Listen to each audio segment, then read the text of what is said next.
الحمد لله رب العالمين والصلاة والسلام على سيد الرسل وخاتم النبيين وعلى آله وأصحابه أجمعين أما بعد فأعوذ بالله من الشيطان الرجيم بسم الله الرحمن الرحيم ولا تنكحوا المشركات حتى يؤمن ولأمة مؤمنة خير من مشركة ولو أعجبتكم ولا تنكحوا المشركين حتى يؤمنوا ولعبد مؤمن خير من مشرك ولو أعجبكم أولئك يدعون إلى النار والله يدعو إلى الجنة والمغفرة بإذنه ويبين آياته للناس لعلهم يتذكرون صدق الله العظيم اللهم صل على سيدنا ومولانا محمد وعلى آل سيدنا ومولانا محمد وبارك وسلم وصل عليه. سامعین محترم، گزشتہ دروس کے اندر مقاصد شرعیہ کے 4 مقاصد بیان ہوئے جو مضامین پچھلی آیات کے اندر موجود تھے، اور میں نے آپ سے ذکر کیا تھا کہ مقاصد شرعیہ یعنی پوری شریعت کے احکام کے بنیادی مقاصد 5 ہیں، جس میں حفاظت دین ہے، حفاظت مال ہے، حفاظت جان ہے، حفاظت عقل ہے، حفاظت نسب ہے. باقی تمام امور ذکر ہو چکے، اور آج کی جو آیت ہے اس کے اندر اللہ رب العزت نے حفاظت نسب کی بات کی، اور ساتھ طہارت اعتقادی، عقیدے کی طہارت اور طبیعت کی طہارت کی بات اس سے اگلی آیت کے اندر آئے گی. تو گویا یہاں پہ نسب کی حفاظت کے حوالے سے کچھ اہم پہلوؤں کو اللہ رب العزت نے ذکر فرمایا، کیونکہ دین کی حفاظت تبھی ممکن ہے کہ جب نسب محفوظ ہوگا اور مسلمان پیدا ہوں گے، اور مسلمان نسل آگے بڑھے گی تو وہ دین کی حفاظت بھی کرے گی. تو اللہ رب العزت نے اس اہم چیز کی حفاظت کے لیے یہ کچھ احکام ارشاد فرمائے، اور اس میں یہ ارشاد فرمایا کہ وَلَا تَنْكِحُوا الْمُشْرِكَاتِ حَتَّى يُؤْمِنَّ، کہ تم مشرک عورتیں جو ہیں ان سے نکاح نہ کرو یہاں تک کہ وہ ایمان نہ لے آئیں، توحید پر اپنا عقیدہ مکمل نہ کر لیں. وَلَأَمَةٌ مُؤْمِنَةٌ خَيْرٌ مِّن مُشْرِكَةٍ، اور مومنہ لونڈی جو ہے وہ ایک آزاد عورت سے بہتر ہے جو آزاد عورت مشرکہ ہے. مشرکہ آزاد عورت سے ایک لونڈی مومنہ عورت زیادہ بہتر ہے. وَلَوْ أَعْجَبَتْكُمْ، اگرچہ وہ آزاد مشرکہ عورت تمہیں مال و اسباب میں، حسب نسب میں، جمال کے اندر، خوبصورتی کے اندر، عہدے اور مرتبے کے اندر تمہیں زیادہ اچھی لگے، بھلی کیوں نہ لگے، مشرکہ عورت سے نکاح نہیں کرنا. اور نہ صرف یہ کہ مردوں کو مشرکہ عورت سے نکاح کرنے کی ممانعت ارشاد فرمائی،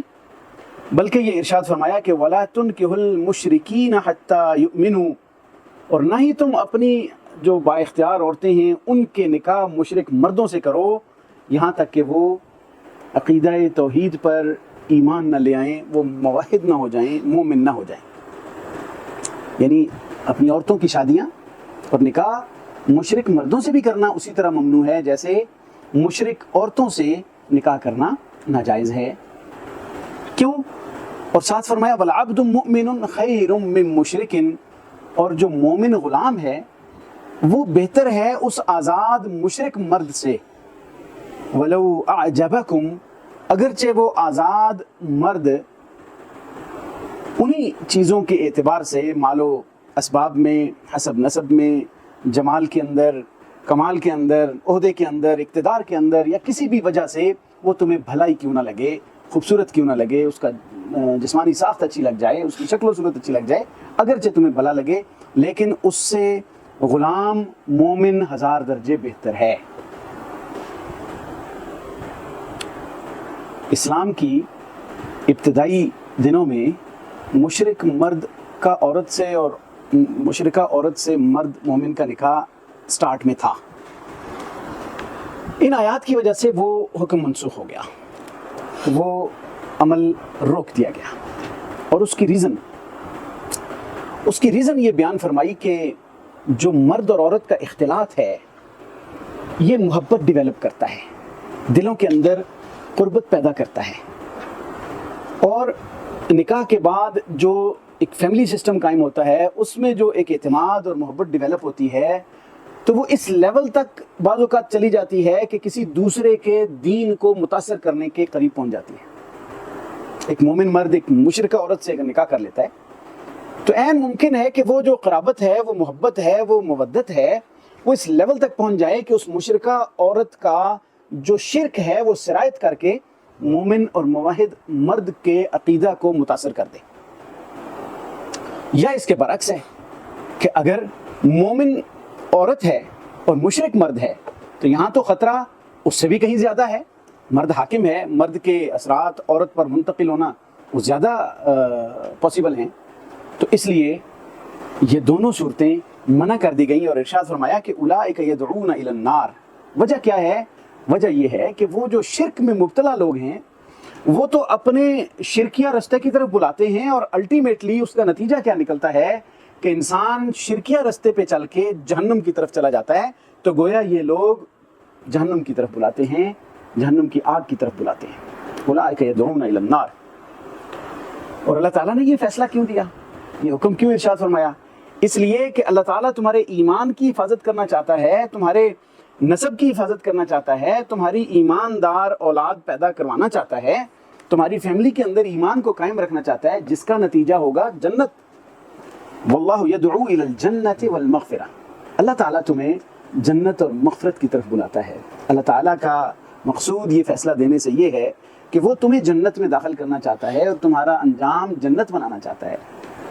بِإِذْنِهِ، اپنے حکم کے ساتھ، وَيُبَيِّنُ آیَاتِهِ، اور وہ اپنی آیات واضح طور پہ بیان کرتا ہے للناس، لوگوں کے لیے، لعلہم یتذکرون، تاکہ وہ نصیحت حاصل کریں، تاکہ وہ نصیحت پکڑیں اور اس ساری ان آیات کی وجہ سے اپنے رستے کا تعین کریں۔ مشرک مرد سے یا مشرکہ عورت سے نکاح یہ قرآن مجید کی اس آیت کی روح سے مطلقاً حرام ہے، ناجائز ہے، اس کی کوئی گنجائش، کوئی صورت نہیں ہے۔ سورۃ المائدہ کے اندر اللہ تعالیٰ نے اہل کتاب عورتوں کے ساتھ نکاح کرنے کی اجازت دی اور وہ گویا اس سے مستثنا قرار دے دیا گیا۔ سورۃ المائدہ کی آیت نمبر 5 دیکھیے،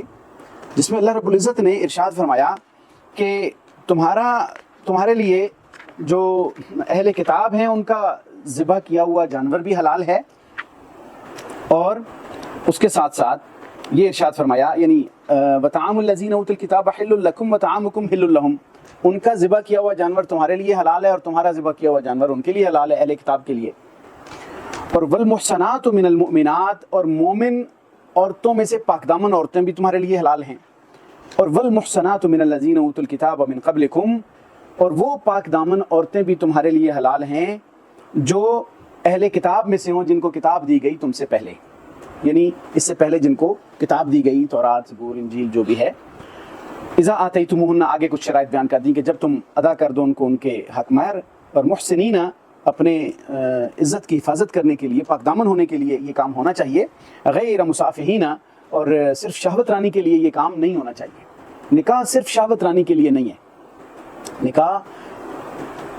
اللہ تعالیٰ کی طرف سے جو انسان کو نسب آگے اور نسل بڑھانے کی ذمہ داری دی گئی ہے اس کے لیے ہوتا ہے۔ اور ولا متخذی اخدان، اور اس لیے بھی نہ ہو کہ تم چوری چھپے یاریاں لگاتے رہو اور اپنے جو ہے نا وہ محبت اور پیار کی پینگیں بڑھاؤ، اور اس کی وجہ سے جو ہے نا اپنے آپ کو چوری چھپے عاشقانہ اور یارانہ لگا کے تو اپنی زندگی کو بسر کرو، یہ بھی ریکمینڈڈ اسلام میں نہیں ہے، ممانعت ہے اس کی۔ تو گویا یہاں پہ اللہ رب العزت نے اہل کتاب عورتوں کے ساتھ نکاح کرنے کو جائز قرار دے دیا۔ اب اس میں ڈفرنس کیا ہے؟ دیکھیں، جو مطلقاً جس کو مشرک قرار دیا، وہ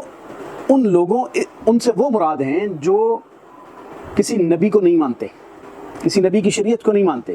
ان پہ کوئی کتاب نہیں اتری، اور وہ اس وجہ سے ہے کہ یہ بنسبت مشرکین کے یہ کم نقصان دہ ہو سکتا ہے اگر فیملی سسٹم کے اندر اس کو اڈاپٹ بھی کیا جائے۔ اس لیے اللہ تعالیٰ نے ان کی اجازت دی کہ وہ لوگ اللہ کو مانتے ہیں، بنیادی عقائد توحید ان کی ساری کتب کے اندر موجود ہے، اگر کسی نے خود خرابی کر لی ہے تو یہ بات کی بات ہے۔ رسالت کو وہ مانتے ہیں، نبیوں کو مانتے ہیں، یہ الگ بات ہے کہ رسول اللہ صلی اللہ علیہ وسلم پر ایمان لانے سے انکاری ہو گئے۔ آخرت کا ان سب کے اندر کانسیپٹ موجود ہے، اور قریب قریب مسلمانوں کے جو کنسیپٹس ہیں وہی اس کے قریب قریب ان کا ہے، کچھ خرابیاں ان کے اندر آ گئیں۔ اس کے برعکس اگر آپ ان مشرکین کو دیکھو جو آخرت کا انکار کرتے ہیں، جو نبیوں پر ایمان نہیں لاتے، جو اللہ تعالیٰ کی ذات کا انکار کر رہے ہیں، یا اللہ تعالیٰ کو کسی حد تک مان کے اس کے ساتھ وہ مختلف معبودان کو انہوں نے شریک ٹھہرایا ہوا ہے، اور وہ مختلف بتوں کی اور افراد کی اور مختلف ہستیوں کی اور قبروں کی پرستش کرتے ہیں، استانوں کی، یہ ساری چیزیں جو ہیں یہ اہل کتاب کے اندر ان کی نسبت کم ہے۔ اسی وجہ سے اس کی اجازت دی گئی، اور اس میں بھی ایک فرق چھوٹا سا اب ذرا ملحوظ رکھا گیا جس کو ذہن میں رکھنا ضروری ہے، وہ یہ کہ صرف اہل کتاب کی عورتوں سے نکاح جائز قرار دیا گیا، مومن عورتوں کو اہل کتاب مردوں کی نکاح میں جانے کی اجازت نہیں دی گئی۔ اس کی وجہ یہ ہے کہ اہل کتاب خاتون اگر کسی مومن مرد کے نکاح میں آئے گی تو مومن مرد کے ایمان، عقیدہ، اس کے اعمال اور اس کے اخلاقیات، اس کا جو دینی پیغام ہے، اس کے ان تک پہنچنے کے آثار زیادہ ہیں، زیادہ امکانات ہیں۔ مرد مضبوط ہوتا ہے، وہ اپنی سوچ فکر کو منتقل کر سکتا ہے، لیکن اس کے برعکس اگر عورتوں کو اہل کتاب مردوں کی نکاح میں جانے کی اجازت دے دی جاتی تو اس کا نتیجہ کیا نکلتا ہے کہ عورت تو کیا ہے، کمزور مخلوق ہے، مرد کو حاکم نیچرلی بنایا گیا، عورت کسی چیز کا اثر زیادہ قبول کر سکتی ہے، جلد ہی وہ خطرہ تھا کہ وہ ان کا عقیدہ، ان کا نظریہ وہ ادھر منتقل ہو جائے۔ تو اس لیے اہل کتاب مردوں کے ساتھ نکاح کرنا مومن عورتوں کے لیے اجازت نہیں دی گئی۔ یہ استثناء ہے کہ اہل کتاب جو ہے وہ عورتیں، ان سے مسلمان اور مومن مرد نکاح کر سکتا ہے۔ اب یہ ڈیفرنس ہے چھوٹا سا۔ اور جو اہل کتاب آج کے دور کے ہیں، یعنی اہل کتاب کے بارے میں بھی ذرا یہ ذہن میں رکھنا ضروری ہے کہ اہل کتاب آج کے دور میں اگر آپ ان کو نام لیں عیسائیت یہودیت کا، اکثر کو پتہ ہی نہیں ہے کہ عیسائیت یہودیت کیا چیز ہے،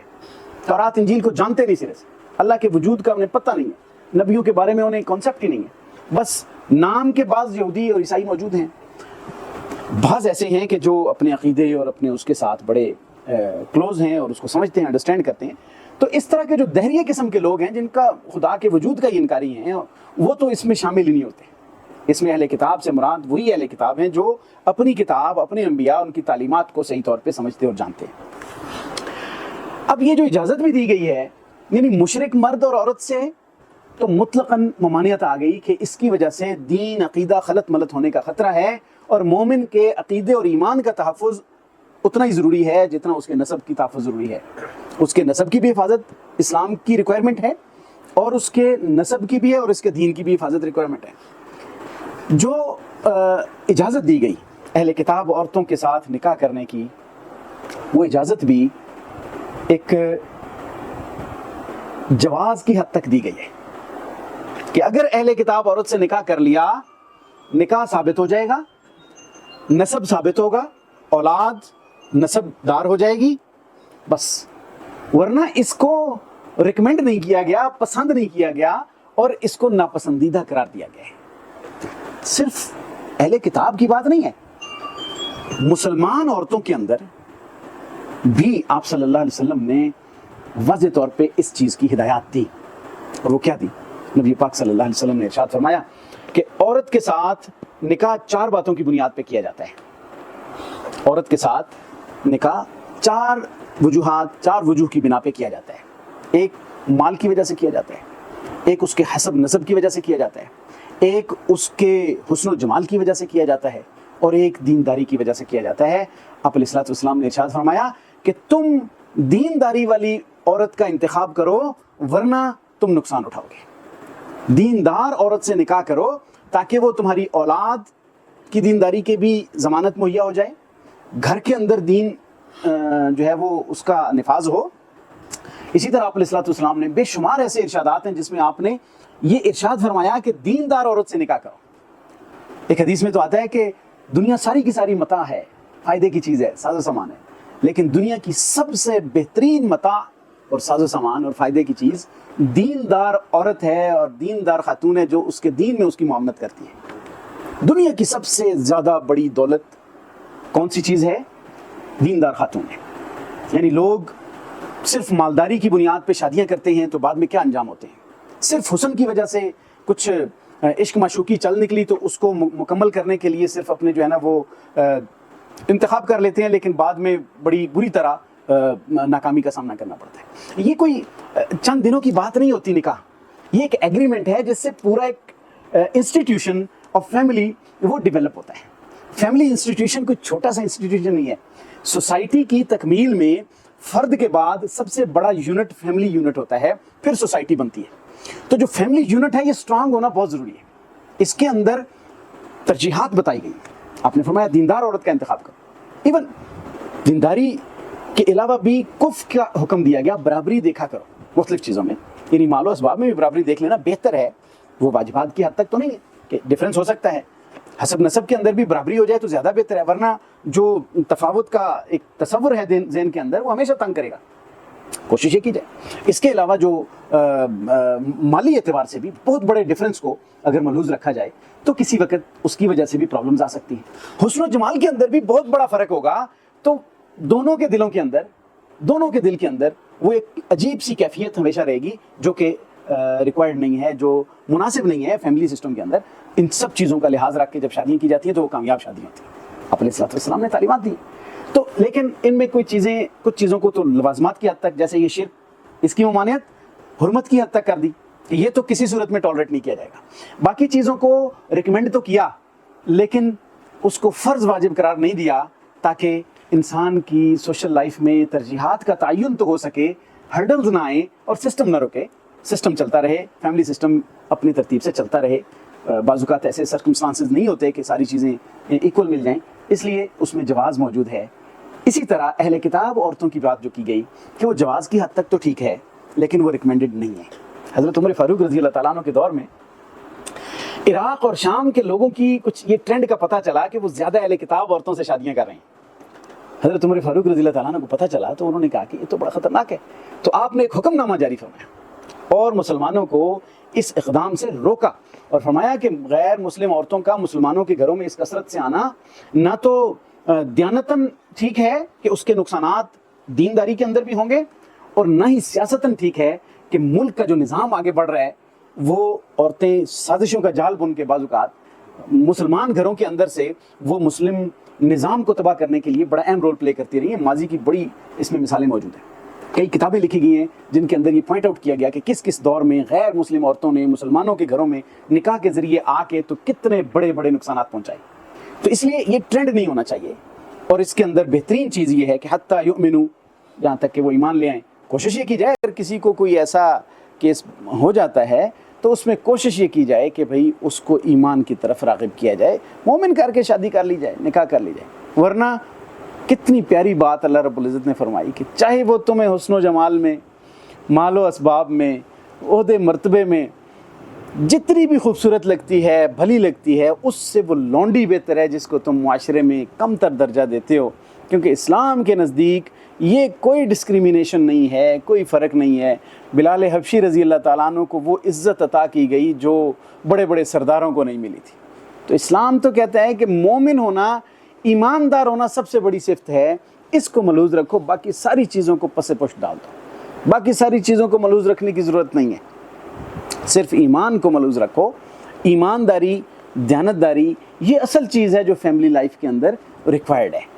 فیملی سسٹم کوئی ایک دو دن کی بات نہیں ہے، یہ لانگ ٹائم چلنی ہے۔ دونوں کو ایک دوسرے کی دیانتداری، دونوں کو ایک دوسرے کی امانت داری، اسی لیے اس کی ریکوائرمنٹ ہے۔ اسی لیے اللہ رب العزت نے قرآن مجید میں ایک اور جگہ پہ ارشاد فرمایا ہے کہ الطیبات للطیبین،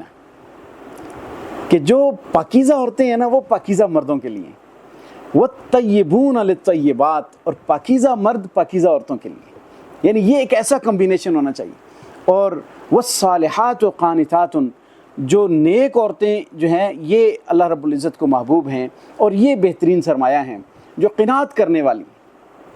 اپس اینڈ ڈاؤنز بھی آتے ہیں،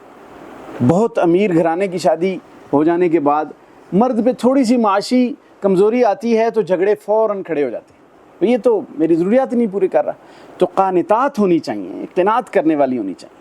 اور حافظات للغیب، یعنی خامد کی عدم موجودگی میں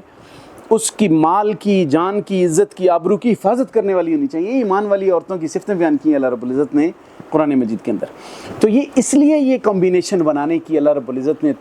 حکم دیے تاکہ جب یہ فیملی سسٹم بنے تو ایک اسٹرانگ فیملی سسٹم ہو، دونوں کو ایک دوسرے کے ایمان کے اندر شبہ نہ ہو. جب مرد شرک کرے گا یا عورت شرک کرے گی، شرک کے اندر واضح طور پہ اللہ تعالیٰ کے ساتھ کسی کو شریک ٹھہرانا، اس کی ذات میں، صفات میں، عبادات میں، غیر اللہ کو سجدہ کرنا، غیر اللہ سے حاجات اس کو متصرف اور مختار سمجھ کے مانگنے لگ جانا، یہ شرک کی مختلف اقسام ہیں جو اس لیول پہ شرک کا ارتکاب کرے گا. تو اس سے اوائڈ کر کے ایماندار مومن موحد مرد یا مومنہ موحدہ عورت سے نکاح کرنے کو ریکمینڈ کیا گیا تاکہ مسلمان کا نسب بھی محفوظ رہے اور اس کی اولاد آگے دیندار پیدا ہو، اور فیملی سسٹم کے اندر کوئی ایسا تفاوت نہ آئے کہ بھئی ایک، اور ایسا کوئی ڈسٹربنس نہ آئے کہ ایک کی وجہ سے دوسرے کے اندر اس کے عقائد سرایت کرتے جائیں اور مسلمان مرد یا مسلمان عورتوں کے ایمان اور وہ تباہ ہو جائیں. اور یہ فیملی سسٹم ایک ایسا اسٹرانگ ہو جس کے اندر جس کی وجہ سے دین آگے پھیلے. دین تبھی پھیلے گا جب گھر کے اندر ایک پیج پہ ہوں گے. گھر کے اندر یہ اختلاف چلتا رہے، لڑائی جھگڑا چلتا رہے، تو وہ دین آگے پھیلانا تو اور زیادہ مشکل ہو جائے گا. اللہ تعالیٰ سے دعا ہے کہ اللہ تعالیٰ قرآن مجید کی سمجھ نصیب فرمائے، قرآن مجید کے احکام پہ عمل کرنے کی توفیق عطا فرمائے. اگر کوئی کوسچن ہے تو آپ کر سکتے ہیں.